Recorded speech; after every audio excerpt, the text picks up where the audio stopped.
4 દિવસથી ફરાર ડાયરાના કલાકાર દેવાયત ખવડને શોધવા ગીર સોમનાથ પોલીસની ટીમ લાગી કામે। સુરેન્દ્રનગરના દુધઈના ફાર્મ હાઉસમાં તપાસ બાદ ખવડના મિત્રોની પણ પૂછપરછ।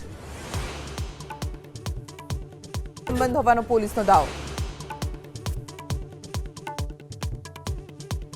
દેશવાસીઓને દિવાળીએ મળશે જીએસટી ઘટાડાની મોટી ભેટ। લાલ કિલ્લાથી પીએમ મોદીએ કહ્યું ઘટશે ટેક્સનો બોજ અને સામાન્ય લોકોની જરૂરિયાતની ચીજ વસ્તુ થશે नेक्स्ट जनरेशन जीएसटी रिफॉर्म्स लेकर के आ रहे हैं।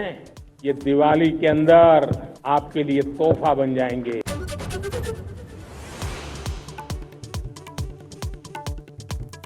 टैरिफ विवाद वच्चे पीएम मोदीनो स्पष्ट संदेश। कह્યું ખેડૂતો પશુપાલકો અને માછીમારો અમારી પ્રથમ પ્રાથમિકતા। તેમના હિતમાં કોઈ સમાધાન નહીં। किसी भी अहितकारी नीति के आगे मोदी दीवार बन के खड़ा है।